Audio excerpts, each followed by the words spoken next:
कृष्णा कीर्तन गान नर्तन परो प्रेमामृताम्बो निधि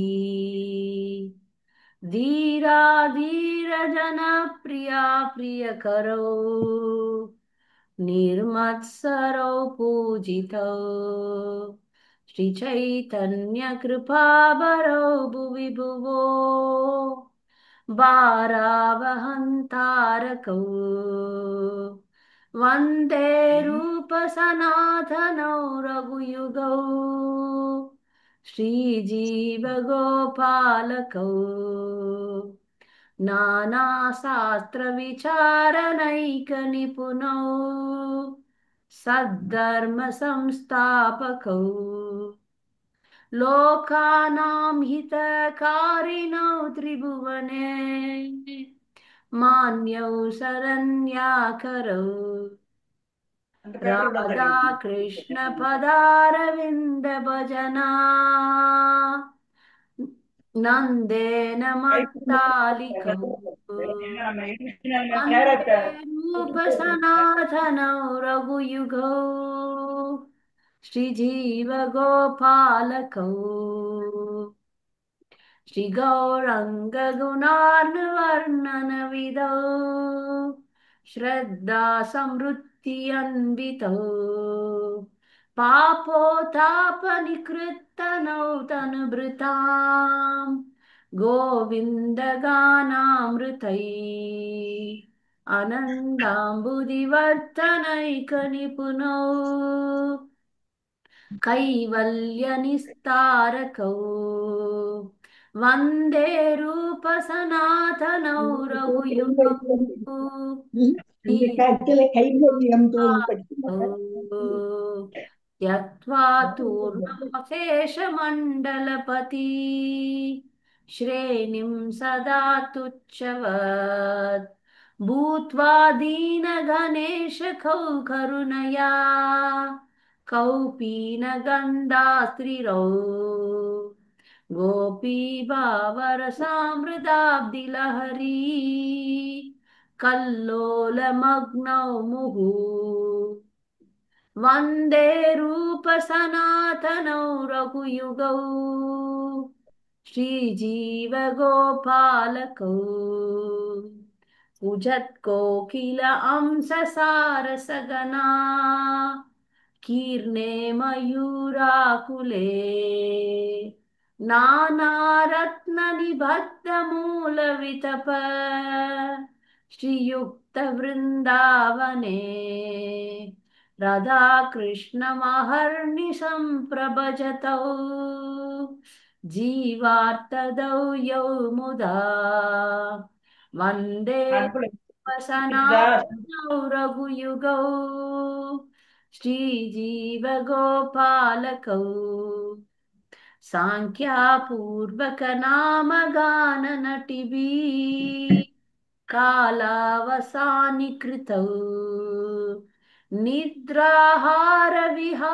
निद्राहारविहारकाडिविजितौ सात्यन्तदीनौ च यौ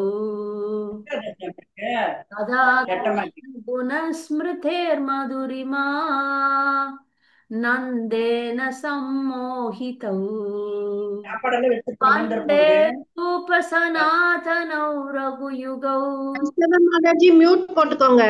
गोपालकौ हरिबोल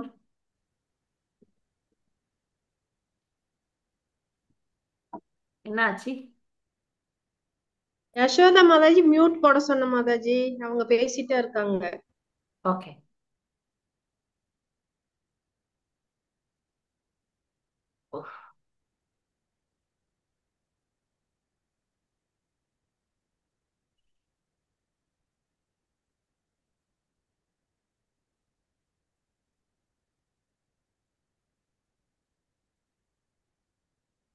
ஒரே நிமிஷம் கடைசி பாடுறது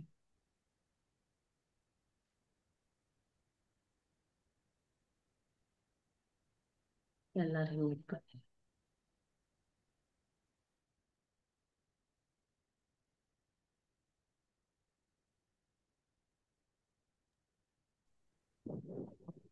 राधा कुंड तटे कलिंदी तनया धीरे च वंशी वटे प्रेमोन्मादवसात् अशेषतसया क्रस्तौ प्रमत्तौ सदा गायन्तौ च कदा हरेर्गुणवरम् भावाभिभूतौ मुदा वन्दे रूपसनातनौ रघुयुगौ श्रीजीवगोपालकौ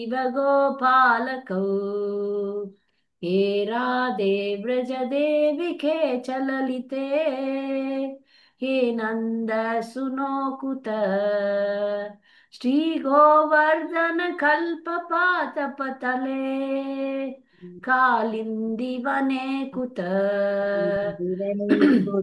गोसन्ताभिर्वधो सर्वदो विरजयुरे क्रीडैर्महाविह्वलौ विप्लवौ वन्दे वन्दे रूपसनातनौ रघुयुगौ सनातनौ रघुयुगौ श्रीजीवगोपालकौ बालदौ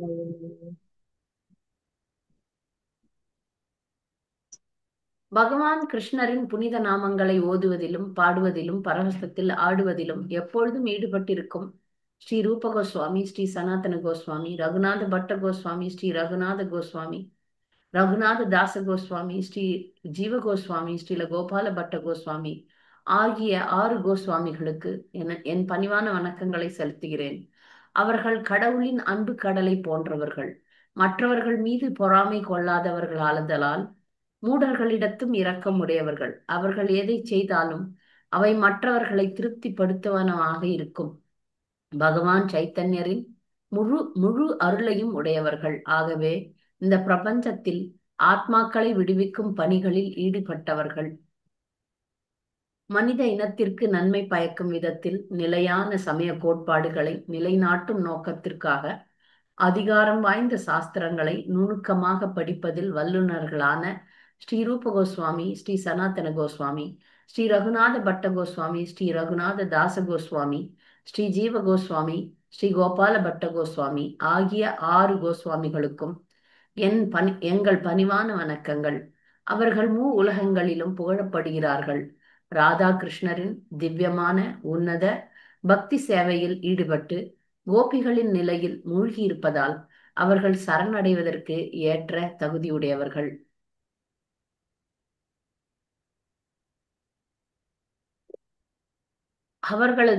அவரது திவ்யமான உன்னத தன்மைகளை பற்றி கூறுவதில்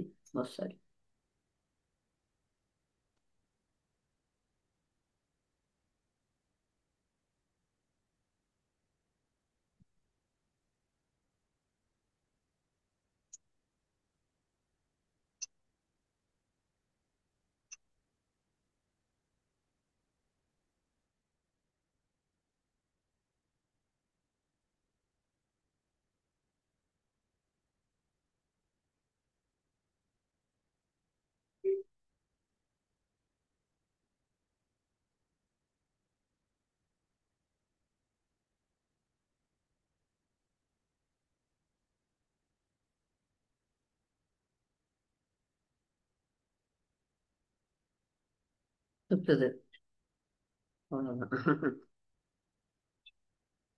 படிப்பேன்.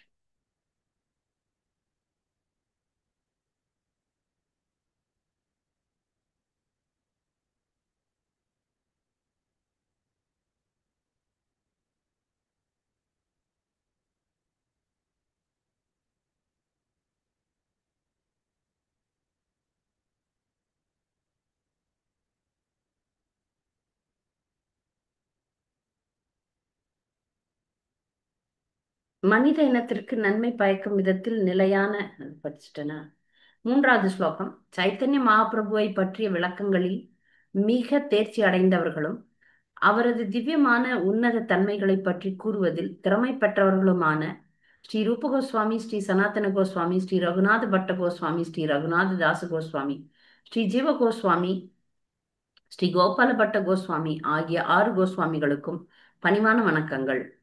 கோவிந்தனுடைய திவ்யமான உன்னத பாடல்களை பாடி கருணையை பொழிவதில் பந்தப்பட்ட ஆத்மாக்களை பாவங்களை போக்கி தூய்மைப்படுத்தக்கூடியவர்கள் அவர்கள். உன்னதமான ஆனந்த பரவசத்தில் ஆழ்த்துவதில் வல்லவர்கள். மோட்சத்தையே நோக்கமாக கொண்ட நிலையிலிருந்து ஜீவராசிகளை காப்பவர்கள். நான்காவது, அரசாங்க தொடர்புகளை முக்கியமற்றதென அவற்றை உதறிவிட்டு பெரும் பதவிகளை துறந்து வந்த ஸ்ரீ ரூப கோஸ்வாமி, ஸ்ரீ சனாதன கோஸ்வாமி, ஸ்ரீ ரகுநாத பட்ட கோஸ்வாமி, ஸ்ரீ ரகுநாத தாச கோஸ்வாமி, ஸ்ரீ ஜீவ கோஸ்வாமி, ஸ்ரீ கோபால பட்ட கோஸ்வாமி ஆகிய 6 கோஸ்வாமிகளுக்கும் எனது பணிவான வந்தனங்கள். அவர்கள் பிரபஞ்சத்தில் பந்தப்பட்ட ஆத்மாக்களை விடுவிக்கும் நோக்கத்துடன் கந்தல் துணியை கட்டிக்கொண்டு பிச்சைக்காரர்களைப் போல தங்களை ஆக்கிக் கொண்ட போதிலும் எப்பொழுதும் பகவான் கிருஷ்ணரில் கோபிகள் கொண்ட அன்பு போல பிரேமையில் ஆனந்த பரவசம் கொண்டவர்களாய் அதே பக்தி சமுத்திரத்தின் அலைகளில் மீண்டும் மீண்டும் மூழ்கியிருந்தார்கள்.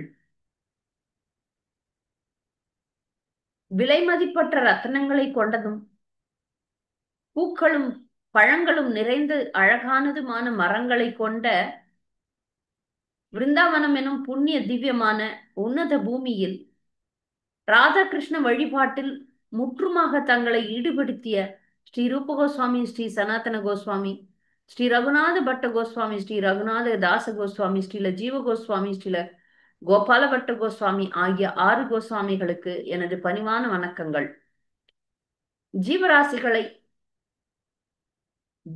ஜீவராசிகளின் வாழ்க்கையின் லட்சியத்திற்கேற்ப வரமளிப்பதில் சிறந்தவர்கள். காலந்தவறாது வணங்கிக் கொண்டு புனித நாமங்களை ஓதிக்கொண்டு இருக்கின்றனர்.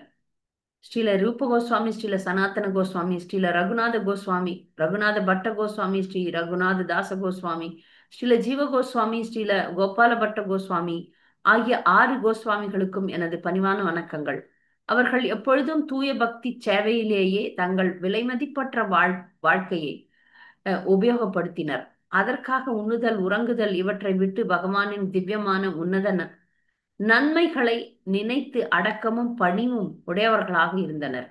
சில வேளைகளில் ராதா குண்டத்தின் குளக்கரையிலும், சில வேளைகளில் யமுனை கரையிலும், சில வேளைகளில் வம்சி வடத்திலும் திரிந்து கொண்டு கிருஷ்ண பிரேமையில் பரவசத்தில் பைத்தியம் பிடித்தவர்கள் போல கிருஷ்ண உணர்வில் மூழ்கியவர்களாய் உடம்பில் பல திவ்யமான லீலைகளின் அறிகுறிகள் தோன்ற திரிந்த ஸ்ரீல ரூப கோஸ்வாமி, ஸ்ரீல சனாதன கோஸ்வாமி, ஸ்ரீ ரகுநாத பட்ட கோஸ்வாமி, ஸ்ரீ ரகுநாத தாச கோஸ்வாமி, ஸ்ரீல ஜீவ கோஸ்வாமி, ஸ்ரீல கோபால பட்ட கோஸ்வாமி ஆகிய 6 கோஸ்வாமிகளுக்கும் என் பணிவான வணக்கங்கள்.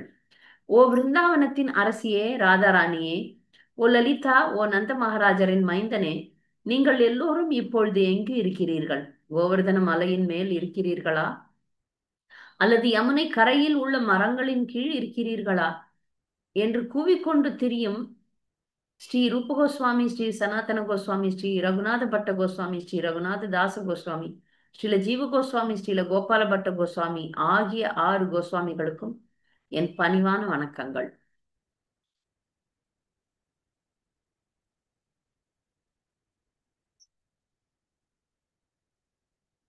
வந்தே ரூப சனாதன ஸ்ரீ ஜீவ கோபாலகோ.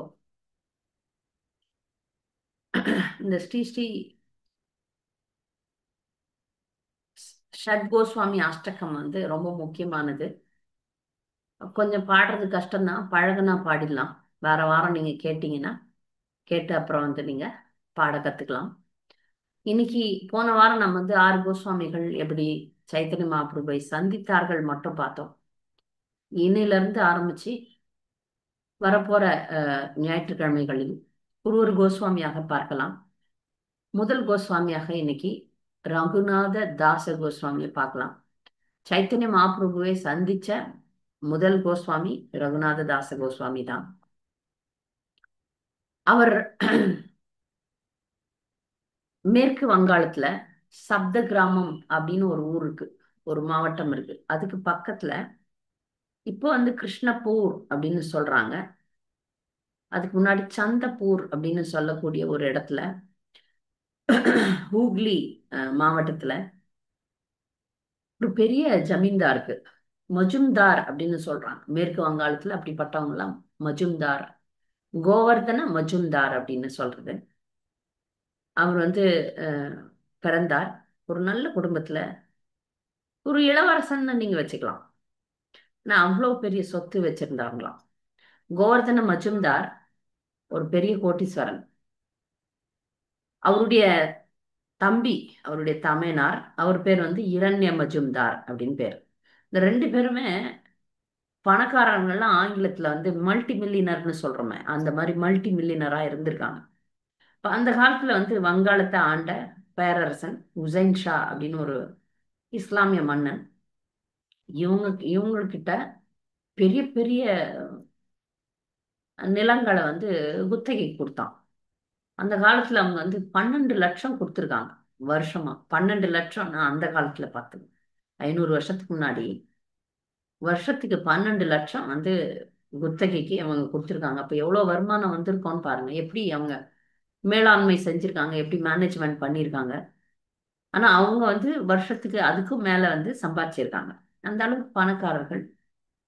இத இவங்கள சைத்தன்ய மகாபிரபு வந்து இந்த ரெண்டு பேரையுமே, கோவர்தனன் மஜும்தார், ஹிரண்ய மஜும்தார் அப்படின்னு சொல்லக்கூடிய இந்த ரெண்டு கோட்டீஸ்வரர்களை சைத்தன்ய மகாபிரபு சொல்லுவாராம், நீங்கெல்லாம் எங்களுடைய மாமாக்கள்னு சொல்லுவாங்களாம்.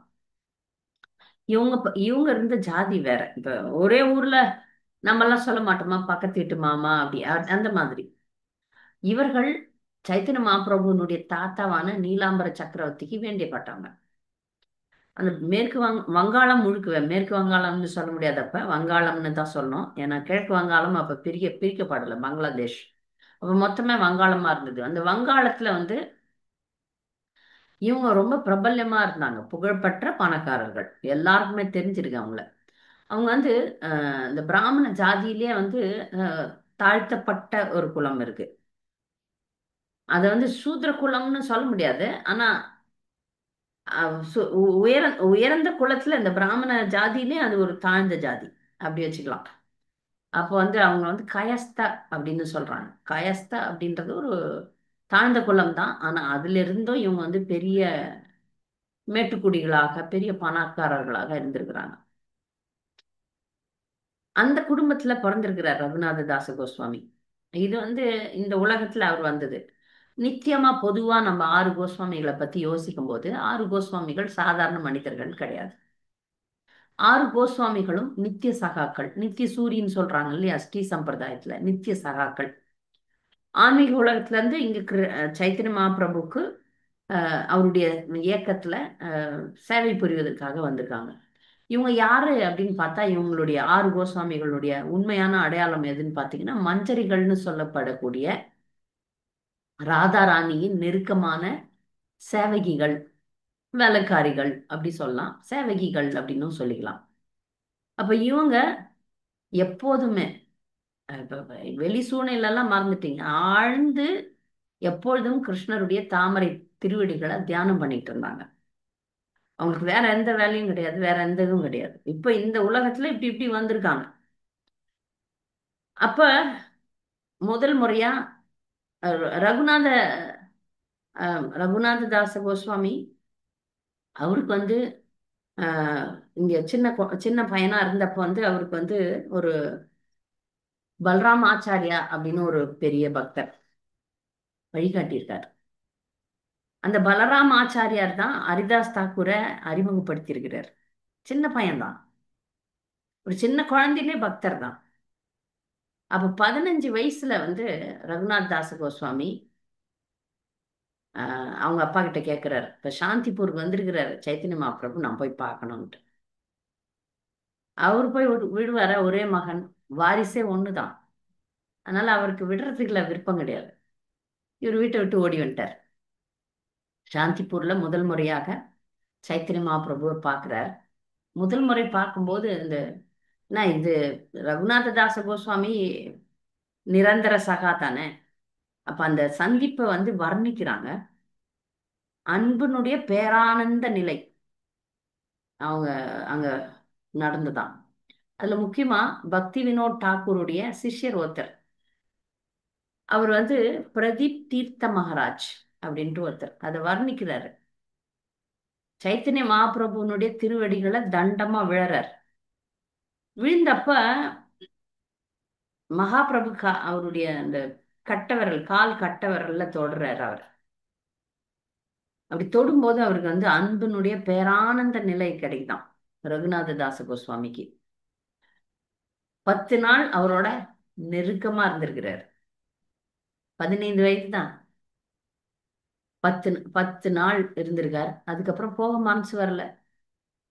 நான் இங்கே இருக்கிறேன்னு சொல்றாரு, அவரோட வரேன்னு சொல்றார். மகாபிரபு அதுக்கு ஒத்துக்கல. நீ திரும்பி போ, காலம் வரும்போது உன்னை நான் வர வச்சுக்கிறேன் அப்படின்னு சொல்லி அனுப்பி விட்டுறார். அப்ப திரும்பி அவர் போறார். போயிட்டு இதே சாந்திபுருக்கு சைத்தன்ய மகாபிரபு திரும்ப வர்றார் 4 வருஷம் கழிச்சு. அதுக்குள்ள அவர் போய் ராம்கேலியில ரூப சனாதனரை பார்த்துடுறாரு. தென்னிந்தியாவுக்கு போயிட்டு கோபாலபட்ட கோஸ்வாமி, ராமானந்த ராய் அவங்களெல்லாம் பார்த்துடுறாரு. அப்ப ரொம்பவே பிரபலமா ஆகி கொண்டு வர்றாரு சைத்தன்ய மகாபிரபு. இதெல்லாம் கோவர்தன் மஜும்தாருக்கெல்லாம் தெரியும். சைத்தன்ய மகாபிரபு ஒரு சாதாரண மனிதன் இல்லை அப்படின்றதெல்லாம் கூட தெரியும். இப்ப திரும்பியும் சாந்திபூருக்கு அவர் வர்றார். அப்ப வந்தப்ப கேள்விப்பட்ட ரகுநாத் தாசர் போகணும்னு ஆசைப்படுறாரு. அப்போ வந்து அவங்க அப்பா வந்து கூடவே ஆட்கள் எல்லாம் அனுப்பிடுறாரு. அனுப்பி ஜாக்கிரதையா திரும்பியும் கூட்டின்னு வந்துரு, என்ன சொன்னாலும் நீ கேட்க மாட்ட, ஆனா ஒண்ணு நாங்க அனுப்புறோம் உன்னை, ஆனா நீ திரும்பி போன மாதிரி திரும்பி வந்துடணும் அப்படின்னு சொல்லி ஒரு கட்டளையை விட்டு அனுப்புறாரு. இப்போ ஒரு 4 நாட்கள். அப்ப வயது ரகுநாத தாசருக்கு வந்து 19 வயது. திரும்பவும் சைத்தன்ய மகாபிரபுவை சந்திக்க போறார். கண்ணீர் பெருக்கெடுத்து ஓடுது. நான் இந்த பௌதிக வாழ்க்கையில சிறிதும் பற்றில்லாத ஒரு கோஸ்வாமி, சின்ன அளவுல கூட பற்று கிடையாது. 6 கோஸ்வாமிகளும் அப்படிதான். ஒரு சலனம் கூட இல்லை. அவர் மகாபிரபு கிட்ட சொல்றாரு, இப்போ அது என்னை ஏத்துக்குங்க, என்னால வாழ முடியாது, பௌதிக வாழ்க்கையை வாழ முடியாது, என்னை ஏத்துக்குங்கன்னு கேட்டப்ப மகாபிரபு சொல்றாரு, நீ பௌதிகவாதி மாதிரியே வாழு, நேரம் வரும்போது நான் கூப்பிட்டுக்கிறேன், இப்ப போ அப்படின்னு சொல்லி அனுப்பி விட்டுறாரு. அப்போ அந்த கோவர்தன் மஜும்தார், ரகுநாத தாசருடைய அப்பா வந்து அவருக்கு வந்து மிக அழகிய பெண், இந்த வட்டாரத்திலே அப்படி ஒரு அழகிய பெண்ணை காண முடியாது, அப்படி ஒரு அழகான பொண்ணை கல்யாணம் பண்ணி வைக்கிறார். இவரு 2 வருஷம் வாழறார், அவ்வளவுதான். 2 வருஷம் வாழறார். சமயம் பார்த்துட்டே இருக்கிறார், சஞ்சலமா தான் இருக்கிறார். இங்க வாழ்ந்தாலும் அவருக்கு வந்து முழுமையா வாழ்ந்ததுக்கு சமமா இல்லை.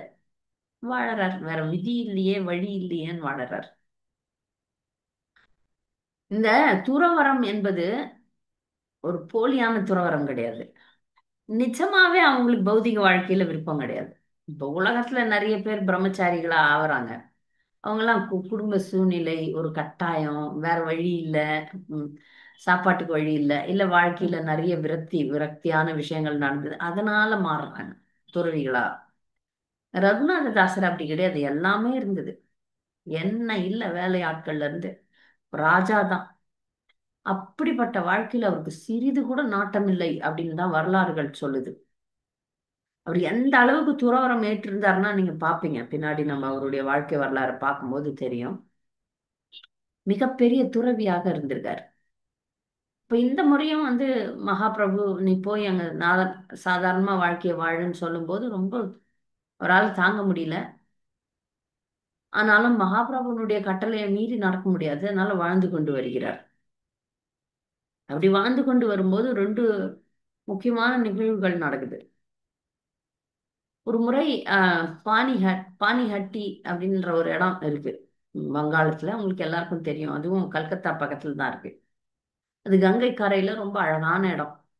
நித்யான சைத்தன்ய மகாபிரபு ஜெகநாத் பூரி போயிட்டதுக்கு அப்புறம், சன்னியாசம் வாங்கி போயிட்டதுக்கு அப்புறம் நித்யானந்தர், அத்வைத ஆச்சாரியார்லாம் வங்காளத்துல இருந்து பிரச்சாரம் பண்ண சொல்லிட்டு போயிடுறாரு.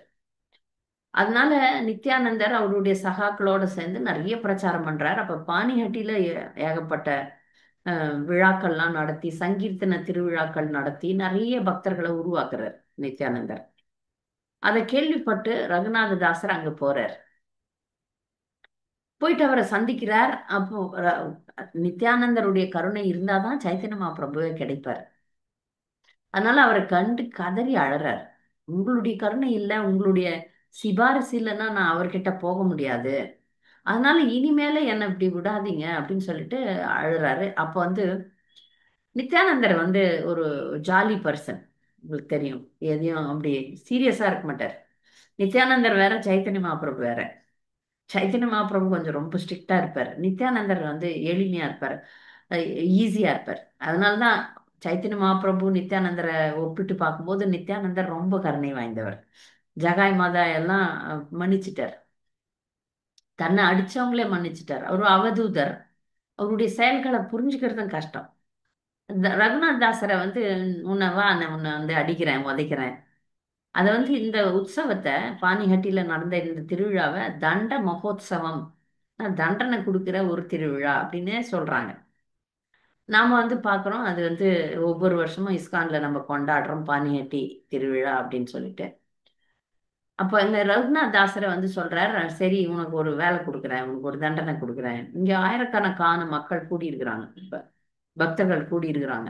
இவங்களுக்கெல்லாம் நீ சேவை பண்ணணும். உடனே உன்னுடைய ஆளுங்களை வச்சு இங்க ஒரு பெரிய மிகப்பெரிய விருந்து கொடு. அந்த விருந்து எப்படிப்பட்ட விருந்துனா, திரட்டுப்பால், தயிர், அவல், பழங்கள், அப்புறம் அந்த இது ட்ரை ஃப்ரூட்ஸு அதெல்லாம் போட்டு ஒரு வித்தியாசமான ஒரு பலகாரம். அது ரொம்ப வயிறு நல்லா நிறையும். ஏன்னா அவல்ன்றது வந்து ரைஸ் மாதிரி தான், சாதம் மாதிரி தான். அந்த அவலை வந்து தயிர்ல எல்லாம் ஊத்தி எல்லாம் பண்ணி அது ஒரு இனிப்பா நல்லா இருக்கும். பழங்கள்லாம் போடுவாங்க அதுல. நீங்கெல்லாம் கூட சாப்பிட்டுருக்கலாம் பானிஹட்டியில.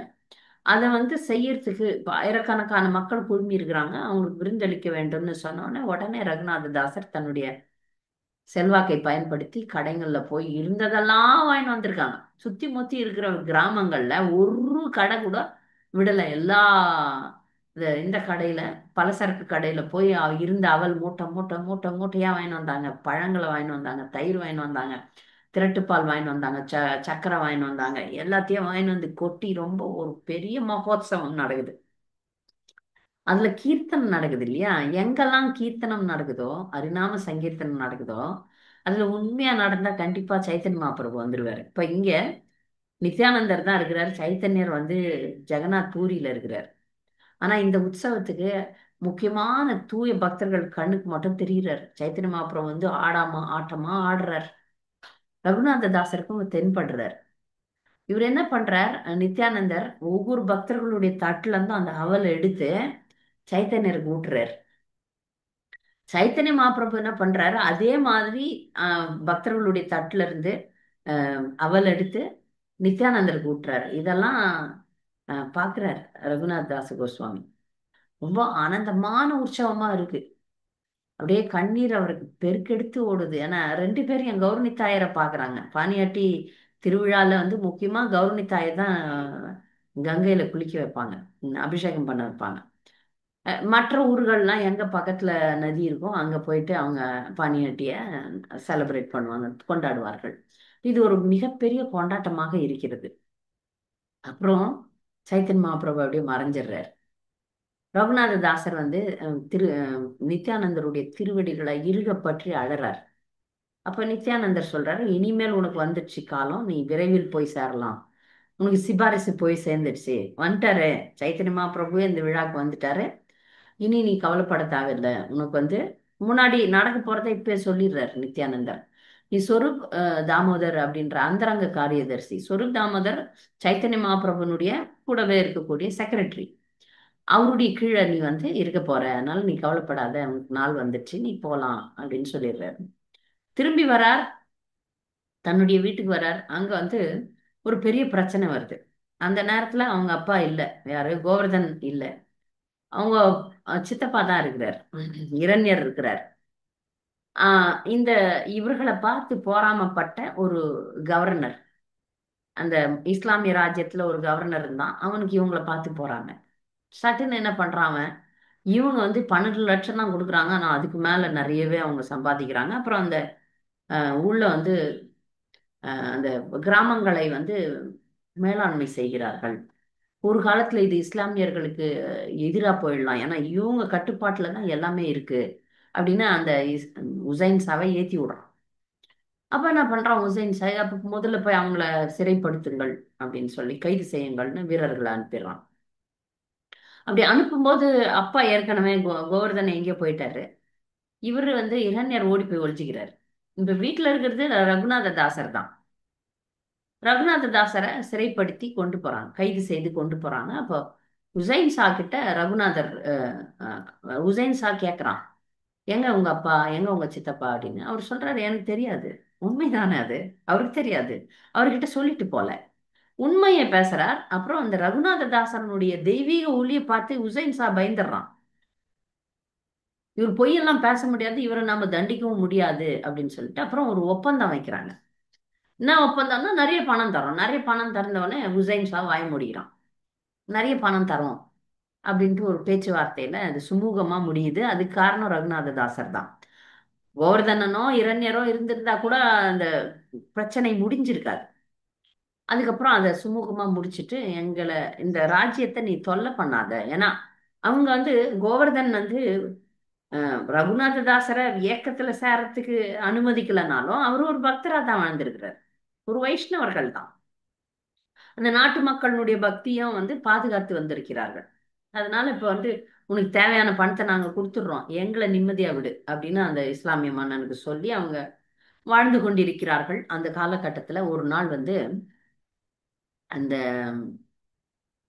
அப்ப ஆனா எப்பவுமே ரகுநாத தாசருக்கு ஒரு இது இல்லை, என்ன இல்லை, இங்கே வாழணும்ன்ற ஒரு பற்றே இல்லை. அது தெரியும் அவங்க அப்பாவுக்கு. இப்ப அவங்க அம்மா சொல்றாங்க, இவனை கட்டி போட்டு தான் வைக்கணும், விட்டுட்டோம்னா அப்படி ஓடிடுவான் அப்படின்னு. அப்ப அவர் சொல்றாரு, அவங்க அப்பா சொல்றாரு, ஒருத்தனை கட்டி போடுறதுனால இப்ப மற்ற விஷயங்கள், இப்ப எவ்வளவு பெரிய பெரிய பணம் பணம் இருக்குது, வேலைக்காரங்க இருக்கிறாங்க, அழகிய பெண்கள், அழகிய மனைவி இருக்கிறா, இதெல்லாம் கட்டுப்படுத்தாதன்னு ஒரு கயிறு போய் கட்டுப்படுத்த, ஒரு கயிறை வச்சு கட்டுப்படுத்த முடியாதுமா. இத்தனை செல்வங்கள், ஐஸ்வர்யங்கள், பௌதிக சுகங்களே இவனை கட்டுப்படுத்தலன்னா ஒரு கயிறா போய் அவனை கட்ட முடியும்? அதனால கட்டுப்படுத்துறதெல்லாம் இது வேண்டாத விஷயம். அவனை நம்ம சொல்லிதான் பார்க்கணும், சொல்லித்தான் பார்க்கணும்னு எப்பொழுதும் பக்கத்துல அவன் பாதுகாவலர்கள் இருப்பாங்க. அவரை தனியாவே விடல. எப்பொழுதும் ஒரு ஒரு மாதிரி ஒரு கட்டாயத்துல வச்சிருந்தாங்க. தயவுசெய்து ஓடிடாத, ஓடிடாத, ஓடிடாத, நீ ஒரே வாரிசு அப்படின்னு சொல்லி கட்டாயமா வச்சிருந்தாங்க. ஆனா அவர் சமயம் பார்த்துட்டே இருக்கிறார். இனி எனக்கு இந்த வாழ்க்கை வேண்டாம் அப்படின்றார், அப்படின்னு சொல்றார். அப்போ ஒரு முறை அவங்களுடைய வீட்டு வீட்டுல அந்த புரோகிதம் பண்ணக்கூடிய ஒரு குரு இருக்கிறார்ல, ஒரு ஒரு வீட்டுக்கும் அவங்க குலகுரு இருப்பாங்க. அவர் யதுநந்தன் ஆச்சாரியான்னு ஒருத்தர். அவர் நல்ல பிராமணர். அவர் ஏதோ சடங்கு செய்யணும் அப்படின்ட்டு ஆத்தங்கரைக்கு கூட்டின்னு போறார் இவரை, ரகுநாததாசரை. அப்படி கூட்டின்னு போகும்போது ரகுநாததாசர் அவர் யதுநந்தன் ஆச்சாரியர் ரகுநாததாசரை நம்புறார். ஒரு சில அது தொடர்ந்து செய்ய வேண்டிய சில சடங்குகள், நீங்க போங்க நானே பண்ணிடுறேன் அப்படின்னு சொல்லிட்டு ரகுநாதர் என்ன பண்றாரு, அவரை அனுப்பிச்சு விட்டுறாரு. அவருடைய பார்வையில நான் பண்றேன், நீங்க இருங்களா, ரெஸ்ட் எடுங்களா, அப்படியே ஏமாத்திட்டு தப்பிச்சிடுறாரு. அது எப்படி தப்பிக்கிறாருன்னா, நார்மலா வங்காளத்துல இருந்து பூரிக்கு ரோடெல்லாம் இருக்கும், சாலைகள் இருக்கும், அந்த வழியா வந்தா எப்படி பிடிபட்டுரும். அதனால காடு காடா ஓடி இருக்கிறாரு. 12 நாள் எங்கிருந்து வங்காளத்துல இருந்து பூரிக்கு நடந்து போயிருக்கிறார், மறைவா போயிருக்கிறார். அதுல அவருக்கு 3 வேளை சாப்பாடு தான் கிடைச்சிருக்கு. 12 நாள் பட்னி தான். அதுல 3 வேளை சாப்பாடு சாப்பிட்டு சைத்தன்ய மகாபிரபை சென்று அடைகிறார். அதுக்குள்ள இங்க வீட்டுல விடுவாங்களா? கோவர்தன் தன்னுடைய சேனைகள் எல்லாம் அனுப்பி அங்க எங்க எல்லா இடத்துலயும் தேட விடுறாரு. அவருக்கு ஒரு யூகம் என்னன்னா, வருஷா வருஷம் மாயாப்பூர்ல இருந்து பூரிக்கு ஒரு குழுவினர் போவாங்க. சிவானந்த சேனர்னு பேர் அவருக்கு. சிவானந்த சேனர் தான் தலைமையில மாயாப்பூர் மக்கள் எல்லாம் பூரி ஜெகநாத் பூரி ரத யாத்திரைக்கு இதே டைம் தான் நடந்தே கூட்டின்னு போவார். அது பெரிய ஒரு சேவை.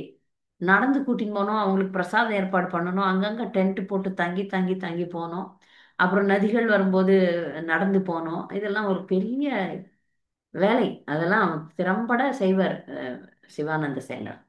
இப்ப சிவானந்த சேனர் ஒரு மதிப்புக்கு மிக்க ஒரு பக்தர், வைஷ்ணவர். அதனால அவரை போய் கேட்கலான்ட்டு அவர் கேட்டப்ப, எங்க சேனையில நீங்களே தேடி பாருங்க, ரகுநாததாசர் வரல அப்படின்ட்டு அவங்க புரிஞ்சுக்கிறாரு அவர். அவங்க பாக்குறாங்க யாரும் இல்லை. சரி அங்க போய் அவங்கள பார்த்தீங்கன்னா தயவுசெய்து கொண்டாங்கன்னு சொல்றாரு. இவர் சரின்னு சொல்லிட்டு இவர் போறார், அங்க பாக்குறார். ஆனா அவரு விருப்பம் இல்லைன்னு தெரியும் இல்லையா, அதனால அவர் இல்லாமல் திரும்பி வர்றார். அப்போ உண்மையை சொல்றாரு, அவர் அங்கதான் இருக்கிறாரு, ஆனா அவர் திரும்பி வரமாட்டாரு அப்படின்னு சொல்லிடுறாரு. அவங்க அப்பா வந்து ரொம்ப மனசு உடைஞ்சு போறார். வருஷம் வருஷம் அவருக்காக பரிசு பொருட்களையும் பணத்தையும் அனுப்புறார். ரகுநாததாசர் அதெல்லாம் தொட மாட்டார். அப்படியே தொட்டாலும் அதை வந்து சைத்தன்ய மகாபிரபுனுடைய சேவைக்காக வச்சாரு. ஆனா அதுக்கப்புறம் அதை வேண்டாம் என்று நிராகரித்து விட்டார். இப்போ ரகுநாததாசர் பூரியில ஸ்வரூப் தாமோதர் தான் அவருக்கு குருவாட்டம், அவருக்கு வழிகாட்டி. சிக்ஷா குருன்னு வச்சுக்கோங்களேன். தீக்ஷா குரு சைத்தன்ய மகாபிரபு தான். ஸ்வரூப் தாமோதர் அவருக்கு வந்து வழிநடத்தி கொண்டு வந்தார். ஒரு நாளும் நேரடியா போய் பேசலையாம் சைத்தன்ய மகாபிரபு கிட்ட. ஏன்னா அதுதான் சிஸ்டம். நம்முடைய சிக்ஷா குரு ஒத்துட்டா தான் நம்ம போய் குருவை பார்க்க முடியும். சைத்தன்ய மகாபிரபு அவரை நல்லாவே வச்சிருந்திருக்கிறாரு. எப்படி வச்சிருக்கிறாருன்னா, ஜெகநாதருடைய பிரசாதம் வரும். ஜெகநாதர் பிரசாதம் சொல்லவா தேவையும், எப்படி இருக்கும். அந்த பிரசாதம் சாப்பிட்டு கொஞ்ச நாள்ல வந்து ரகுநாதர் சொன்னாரு, இது வந்து நல்லது இல்ல, நான் போய் வெளியே கோயிலுக்கு வெளியே போய் பிச்சை எடுத்து சாப்பிட்றேன்னு பிச்சை எடுத்து சாப்பிடுவார். கொஞ்ச நாள்ல அந்த பிச்சை எடுக்கிறத விட்டுட்டு இந்த ஜெகநாதர் கோயில்ல மிச்சம் மீதி சாதம்லாம் வந்து அப்படியே காவாயில அடிச்சு ஊத்துவாங்க. அதுல போயிட்டு அது கூட தினமும் கிடையாது, வாரத்துல ஒரு நாளும் 2 நாளும் அந்த சாதத்தை எடுத்து அதை கழுவி தண்ணியில நல்லா கழுவி ஒரு பாத்திரத்தை எடுத்து அந்த தண்ணியில போட்டு அதை கழுவி சாப்பிட்டார். அவ்வளவுதான். இதை பார்த்துட்டு மகாபிரபு சொல்றாரு, உன்ன மாதிரி ஒரு துறவிய நான் பார்க்கவே முடியாது அப்படின்னு சொல்றாரு. ரகுநாததாசருக்கு நேரடியா இவர்கிட்ட இருந்து சிக்ஷை பெறணும்னு ஆசை.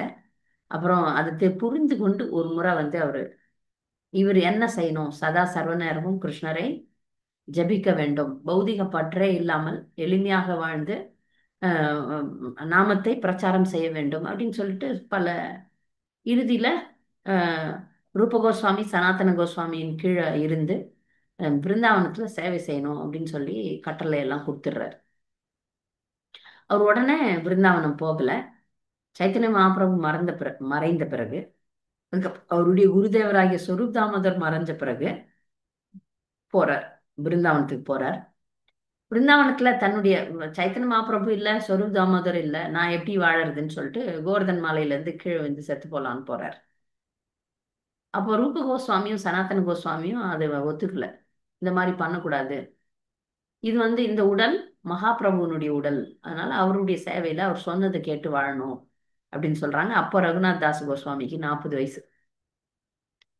அப்போ அதே மாதிரி எளிமையா ஒரே ஒரு துண்டு தான், துண்டு கட்டிட்டு ரொம்ப எளிமையா, அவங்க வீடு எல்லாம் கிடையாது, வீடு கிடையாது, அப்படியே மரத்தடியில இருக்கிறது அங்கேயே அப்படியே.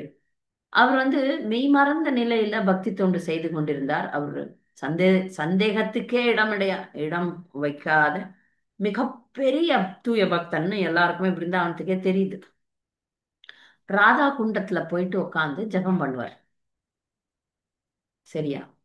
அப்போ ராதா குண்டத்துல வந்து கடுமையான வெயில், அங்க ஒன்றும் மரம் செடி இல்லாத இடம், ஒரு இடம், அங்க வந்து வெயில்ல நின்றுட்டு அப்படியே மெய் மறந்த நிலையில கிருஷ்ணர் தியானத்திலே இருப்பாரு. அப்போ ஒரு முறை பார்த்தா அது காடு மோடு தான். அப்பெல்லாம் வந்து இந்த மாதிரி நகரமா இல்லையே, இப்ப விருந்தாவனம் நகரம் ஆயிடுச்சு. அப்போ அது ராதாகுண்டம் வந்து ஒரு காட்டுல தானே இருந்தது.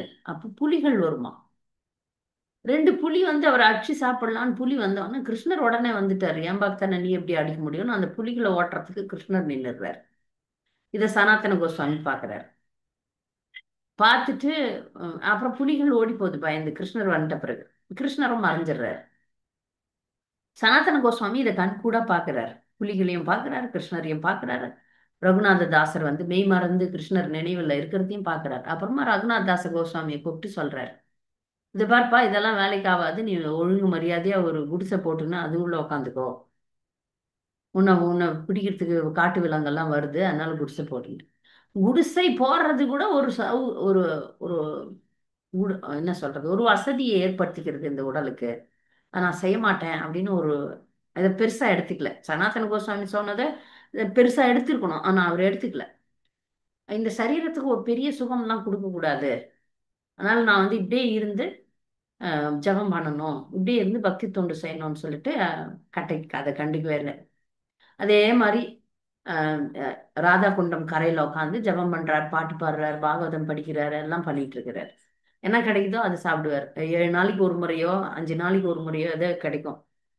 ஒரு ஒரு டம்ளர் மோர் கிடைக்கும், யாராவது விரஜவாசிகள் கொடுத்தாங்கன்னா அதை குடிச்சிட்டு அப்படியே பக்தி பண்ணுவார்.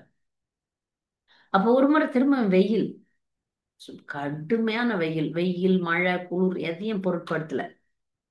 அப்படி பொருட்படுத்தாம அவர் நின்னுட்டு ஜெபம் பண்ணிட்டு பகவானுடைய நினைவுல இருந்தப்ப ராதாராணியால் தாங்க முடியல.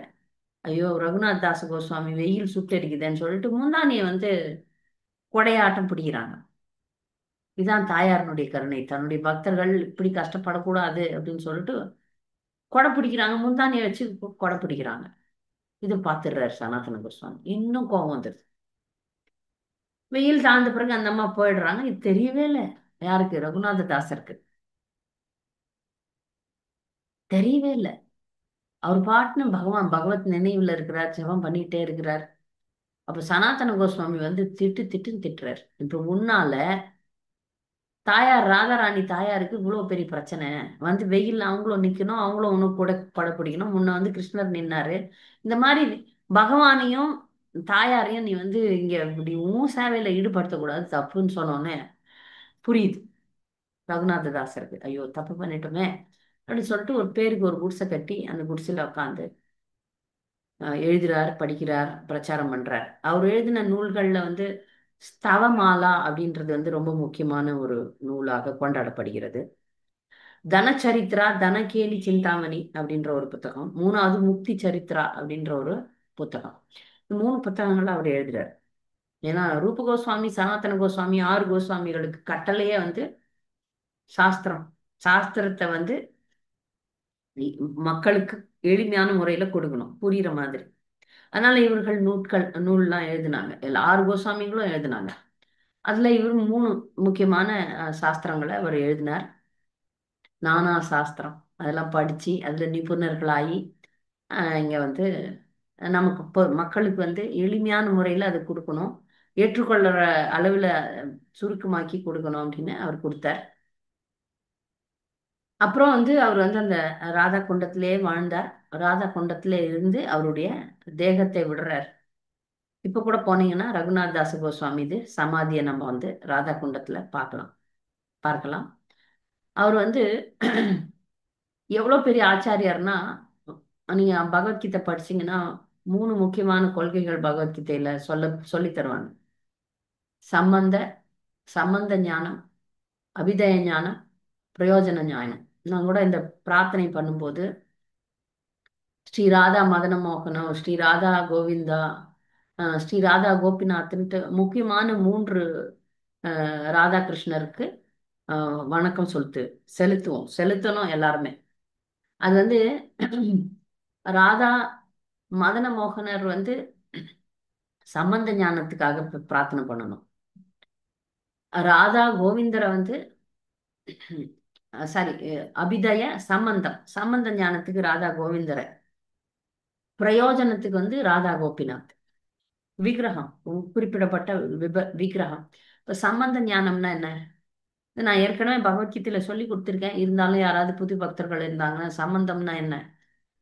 நமக்கும் கிருஷ்ணருக்கும், நமக்கும் கடவுளுக்கும் என்ன சம்பந்தம் அப்படின்றத புரிஞ்சிட்டு தான் பக்தி பண்ண முடியும்.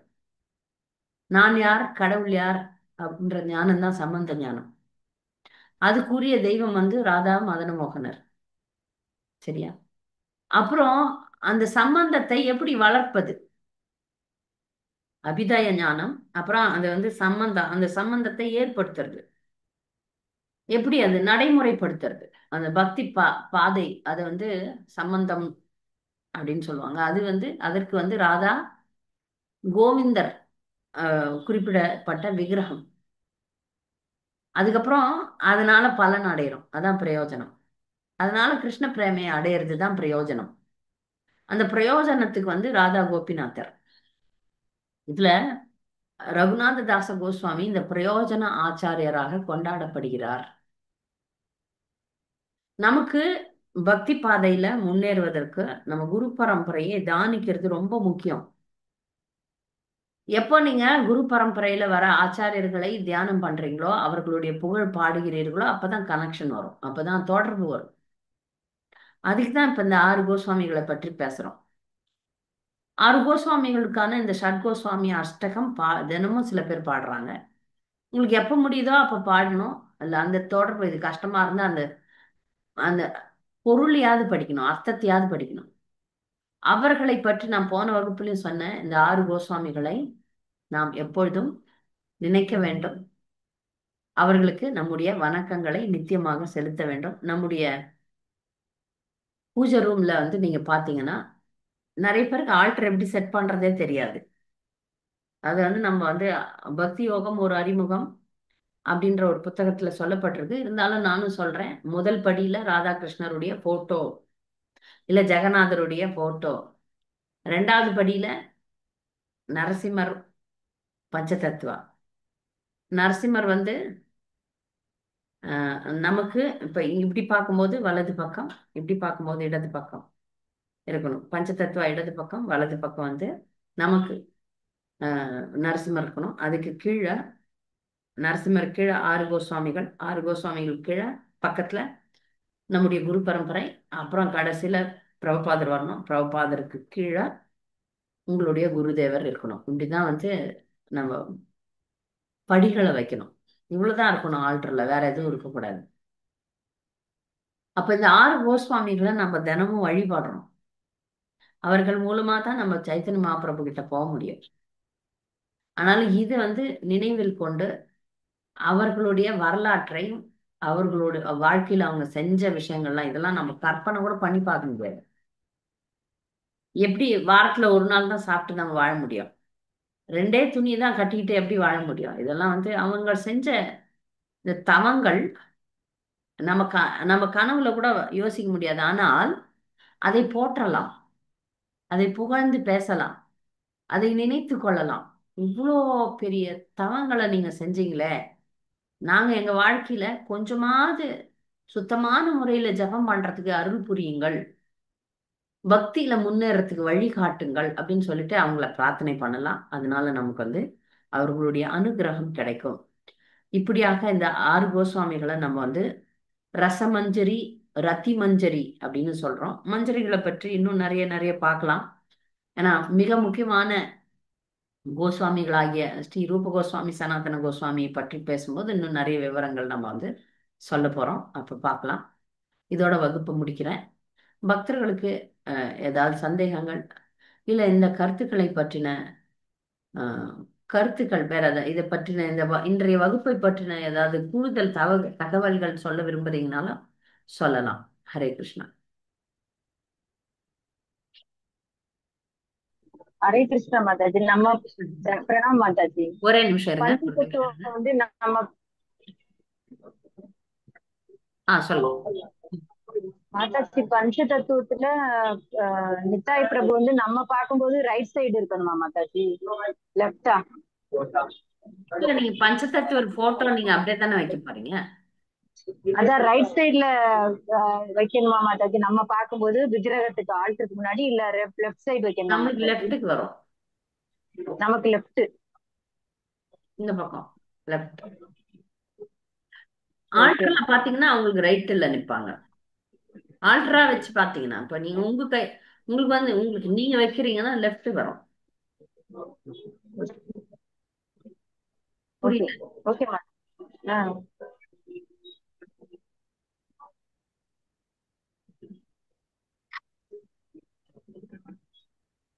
வேற மாதாஜி, ஆ, கோஸ்வாமிகளோட போட்டோவே எங்கள பரம்பரா போட்டோ மட்டும்தான் இருக்கு. கோஸ்வாமிகள் போட்டோவே எங்கிட்ட இல்ல மாதாஜி. நீங்க யாரையாவது கோயிலுக்கு போனாங்கன்னா வாங்கிட்டு வந்து கொடுக்க சொல்லுங்க. அங்க இருக்குமா இந்த இஸ்கான்ல? இந்த இஸ்கான்ல ஹரே கிருஷ்ணா ஃப்ரெண்ட் அனுப்பிச்சு விட்டுருங்க. தந்துருங்க. துளசி மாராணி மாதாஜி ஒரு போட்டோ சின்னதா 6 கோஸ்வாமி வாங்கி அனுப்பிச்சு. ம் சரி மாதாஜி, தேங்க்யூ. ஹரே கிருஷ்ணா. வேற ஏதாவது கேள்விகள், பொதுவான கேள்வி எதனா இருக்கா? பக்தி சம்பந்தி ஏதாவது பொதுவான கேள்வி, சந்தேகம்? இதுக்கெல்லாம் எத்தனை ஜென்மம் மாதாஜி ஆகுமா மாதாஜி? என்ன நம்ம எல்லாம் அது மாதிரி வருதுக்கு ஒரு இத்தினோட கடுகு கூட இல்லையே மாதாஜி. இல்ல, நம்மளாலாம் ஒரு கிரேஸ் மார்க் தியாகமா ஒரு நம்மளெல்லாம் அந்த மனசுல கிரேஸ் மார்க் இது போட்டு இல்ல. பாஸ் பண்ண வச்சிருவாங்க. இல்ல, அவராக நம்மள கூட்டிட்டு போறத ஒன்று. அவர் கருணையில. உம் ஹரே கிருஷ்ணா மாதாஜி. ஆ, துளசி இலை மாதாஜி, ஏகாதசி அன்னைக்கு பறிக்க கூடாது, துவாதசி அன்னைக்கு பறிக்க கூடாது, வெள்ளி சனி பறிக்க கூடாதா மாதாஜி? இல்ல இல்ல, நம்ம வந்து துவாதசி அன்னைக்கு மட்டும்தான் நம்ம சம்பிரதாயத்துல. ஸ்ரீ சம்பிரதாயத்துல நிறைய ரூல்ஸ் சொல்றாங்க. நம்ம வந்து துவாதசி அன்னைக்கு மட்டும் பறிக்கிறது இல்ல. ஏகாதசி அதான் கேட்கணும். பறிக்கலாம். ஏகாதசி பறிக்கலாம். துவாதசி அப்புறம் நம்ம பறிக்கிறது இல்ல. அப்புறம் வந்து வெள்ளி சனி அதெல்லாம் தேவையில்லை மாதாஜி. ஆ, ஃப்ரைடே அன்னைக்கு சாட்டர்டே அன்னைக்கு தேவையில்லைல்ல, இல்ல பறிக்கலாமா? நாம பறிக்கலாம். அவங்க சரி, சம்பிரதாயத்துல ஏதோ ரூல்ஸ் இருக்கு, வேற அதான் சம்பிரதாயத்துல. கேட்கணும். மாதாஜி அவ வந்து கர்ம காண்டத்துல இருக்கா. இது கூடாது அது கூடாதுங்கிறது நம்மளுக்கு அப்படி இல்லை. அதனால நாம வந்து தேங்க்யூ. துவாதசிக்கு மட்டும்தான் பறிக்க மாட்டோம். ஓகே. என்ன படிக்க மாட்டோம் மாதாஜி துவாதசி அன்னைக்கு. துளசிய பறிக்க கூடாது. இலை பறிக்கப்படாது. அது சரி. இன்னைக்கு அது ஏகாதசி, சொல்றாங்க துளசி. இன்னைக்கு ஏகாதசி இல்லையா? இன்னைக்கு பறிச்சு வச்சுக்கணும். ஆமா ஆமா. நாளைக்கு வேண்டிய துளசி இன்னைக்கே பறிச்சு வச்சுக்கணும். ஓகே. அதான் அவங்க சொல்ல வெள்ளிக்கிழமை சனிக்கிழமை அமாவாசை அப்படி எல்லாம் நிறைய இருக்கு. பறிக்கப்படாதுங்கிறாங்களே. அது அவங்கள மத்த அது நிறைய இருக்கு. அது நம்மளால கடைபிடிக்க முடியாது. ஏன்னா நம்ம தினமும் வைக்கணும். அதான் சொல்றேன். தினமும் நம்மளுக்கு துளசி தினம் வைக்கிறதுனால பிரசாதத்துக்கு அது போடணுமே. நமக்கு சாத்தியமாவாது. அவங்க எப்படி கடைபிடிக்கிறாங்கன்னு எனக்கு தெரியல. ஆனா அது நம்ம அதுல வந்து துளசி துளசி போடாம நைவேத்தியம் பண்ணுவாங்க மாதாஜி. அவள்லாம் துளி நெய்யை விட்டு நைவேத்தியம் பண்ணுவா. நம்மளுக்கு அந்த இது இல்ல. நம்மளுக்கு துளசி போட்டாதான் நம்மளுக்கு நைவேத்தியம். நைவேத்தியம் ஆகும். துளசியும் போடணும், நெய்யும் போடணும், ரெண்டும் போடணும். ம். சரியா? மாதாஜி துளசி 6 o'clock மேல பெருக்க கூடாதுன்னு நம்ம டிவோட்டிஸே சில பேர் சொல்றாங்க. அப்படியா மாதாஜி? என்னம்மா? 6 o'clock ஈவினிங் ஆமா ஆமா 6 o'clock. ஆமா, பறிக்க கூடாது. மாதாஜி எல்லாம் மைக் ஆஃப் பண்ண சொல்லுங்க மாதாஜி. உங்களோட வாய்ஸ் பிரேக் ஆகுது, சரி. கிளியர் இல்ல. ம். அப்ப நித்யா மாதாஜி, துளசிய வந்து காலையில சன் வரும்போது தான் பறிக்கணும். அப்புறம் ஓகே சூரியன் வந்து இன்னும் வர வர பறிக்கக்கூடாது. காலையில பறிக்கலாம், சாயங்காலம் பறிக்கலாம். ஆனா சில ஓகே நேரங்கள்ல நம்ம மறந்துடுறோம் இல்லையா? அப்ப போய் நான் மன்னிப்பு கேட்டுட்டு பறிச்சுன்னு வருவேன். ரொம்ப காலை எழுந்து ஒரு சூரியன் வந்த உடனே கொஞ்ச நேரத்துல பறிச்சிடணும், அவ்வளவுதான். அதுக்கப்புறம் ஹரே கிருஷ்ணா அதே மாதிரி மாதாஜி. சாயங்காலம் சூரியன் மறையறதுக்கு முன்னாடி பறிச்சிடணும். ஒரு 4ல இருந்து 6 மணிக்குள்ள பறிச்சிடணும். ஹரே கிருஷ்ணா மாதாஜி. ஏன்னா இப்ப பிரணாம்ஸ் நல்ல மாதாஜி. சூரியன் நிறைய வரும்போது துளசிக்கு வந்து கஷ்டமா இருக்கும் நீங்க போய் கிள்றதெல்லாம். அதனால புரியுது மாதாஜி. இரவு நேரங்கள்ல அப்புறம் கண்டிப்பா தொடக்கூடாது. சொல்லுங்க. இன்னொரு டவுட்டும் மாதாஜி, நம்ம வீட்டு ஆல்டர்ல வந்து ஃபர்ஸ்ட் ஷெல்ஃப்ல வந்து 2 கிருஷ்ணர் போட்டோ இருந்தது மாதாஜி. ஒரு கிருஷ்ணர் முழு உருவமா இருந்தது, மாயாப்பூர் கிருஷ்ணர் ராதா. இன்னொரு கிருஷ்ணர் வந்து வெறும்னே ஃபேஸ் அண்ட் ராதா ஃபேஸும் கிருஷ்ணா ஃபேஸும் மட்டும் இருந்த மாதிரி ஒரு போட்டோ இருந்தது. அது ஒருத்தங்க வந்து சொன்னாங்க அந்த அந்த அந்த போட்டோ வச்சுக்க கூடாது ஆல்டர்ல, லைக் ஃபேஸ் மட்டும் இருக்க மாதிரின்ட்டு. அதனால அந்த போட்டோவை எடுத்துக்கோங்க. கரெக்ட். ஓகே தானே? அது கரெக்ட். ஓகே. ஏன்னா இப்ப நீங்க ஆல்டர்ல ஒரு போட்டோ வைக்கிறீங்கன்னா திருவடியோட சேர்த்து தான் இருக்கணும். இந்த ஆஃப் சைஸ் போட்டோ எல்லாம் நீங்க வேற இடத்துல வச்சுக்கலாம், வேற இடத்துல வைக்கலாம், ஆல்டர்ல வைக்க கூடாது. ஓகே மாதாஜி. இப்போ அந்த ஃபர்ஸ்ட் ஷெல்ஃப்ல வந்து கிருஷ்ண ராதா இருக்காங்க, மாயாப்பூர் கிருஷ்ண ராதா அண்ட் ஜெகநாத் போட்டோ, பலதேவ் போட்டோவும் இருக்காங்க. அது 2 போட்டோ மட்டும் தான் வைக்கணும், ரைட் மாதாஜி? ஆமா அப்படியா? ஆமா. ரெண்டும் ஒரே ஃபர்ஸ்ட் லெவல்ல நீங்க வச்சுக்கலாம். ஜெகநாதர் வச்சீங்கன்னா ராதாகிருஷ்ணர் வைக்காதீங்க, ராதாகிருஷ்ணர் வச்சீங்கன்னா ஜெகநாதர் வைக்காதீங்க. யாருன்னா ஒருத்தர் மட்டும் வைங்க. ஓ, பிக்சரா இருந்தாலுமே ஒருத்தர் வச்சா? ஆமா, ஏன்னா இது ரசம் வேற, அது ரசம் வேற. ஓகே இது விருந்தாவனம், அது வந்து ஜெகநாத் பூரி. ஓகே ஜெகநாத் ஓகே பூரியில ஓகே விருந்தாவனம் வராது. அதனால பூரி ஜெகநாதர் வச்சீங்கன்னா அங்க நீங்க ராதாகிருஷ்ணர் வைக்காதீங்க, ராதாகிருஷ்ணர் வச்சீங்கன்னா ஜெகநாதர் வைக்காதீங்க. ஓகே மாதாஜி. ஓகே மாதாஜி. இப்ப அடுத்த தேங்க்யூ. ஸ்டெப்ல தான் நீங்க பஞ்சதத்துவாவும் நரசிம்மதேவம் ஆ வைக்கணும். புரியுது மாதாஜி. அதுக்கு அடுத்த ஸ்டெப்ல 6 கோஸ்வாமிகள், குரு பரம்பரை, உங்க குருதேவர். ம் இந்த குரு பரம்பரையில ஓகே சில பேர் என்ன பண்ணுவாங்க, குரு பரம்பரையில அவங்க குருதேவ அட்டாச்மெண்ட் வரும். அது மிகப்பெரிய அபராதம். இந்த குரு பரம்பரையில டிக்ளேர் பண்ணாதான் அடுத்த ஆச்சாரியனா நம்ம ஒட்ட முடியும். நம்ம குரு மேல நமக்கு பாசம் இருக்கு, பற்று இருக்கு. ஆனா அந்த பிரபாது கூட ஈக்குவலா குரு வரக்கூடாது. அது குருமார்களே சொல்லி தருவாங்க. பிரபாதரை விட பிரபாது குரு பரம்பரையில இருப்பார், அந்த போட்டோ பெருசா இருக்கணும். அதை விட உங்க குரு போட்டோ சின்னதா இருக்கணும். எந்த குருவும் தன்னுடைய குரு மற்றும் ஆச்சாரியர்களை விட பெருசா இருக்க விரும்ப மாட்டாங்க. அவங்க விரும்ப மாட்டாங்க. அது தவறு, அஃபென்ஸ். அதனால குருதேவருடைய போட்டோ நிறைய பேர் வீட்டுல நான் பார்த்திருக்கேன். அவங்க குருதேவர் போட்டோ வந்து கிருஷ்ணர் போட்டோவை விட பெருசா வைப்பாங்க. அது அபராதம்.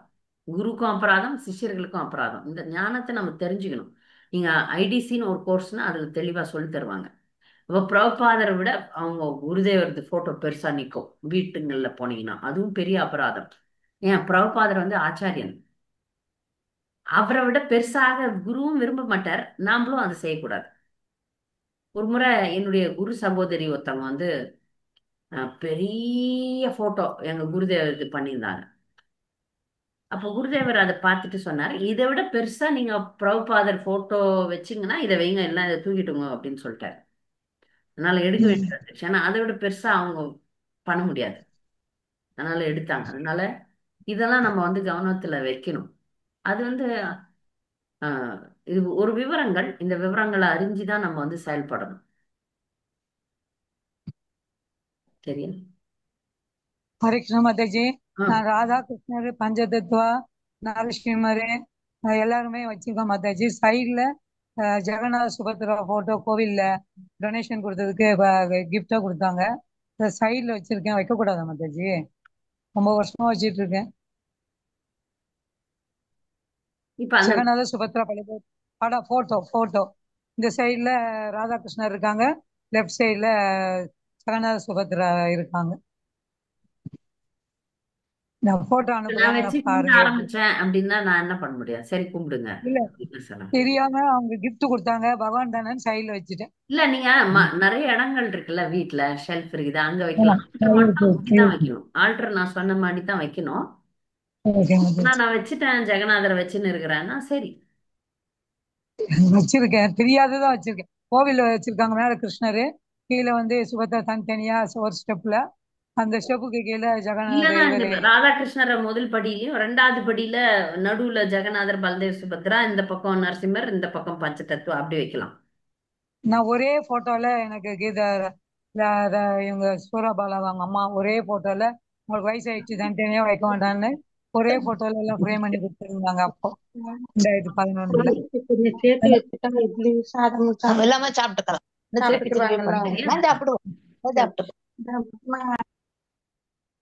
சரி மாதாஜி, வேற ஏதாவது கேள்விகள்?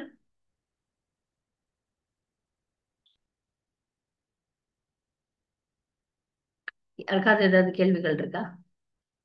நாம வந்து அடுத்த வாரம் சந்திப்போம். வாஞ்சா கல்பதருப்பஸ்ய கிருபா சிந்தேவச்ச பதிதானம் பாவனேபியோ வைஷ்ணவேபியோ நமோ நமः. நன்றி.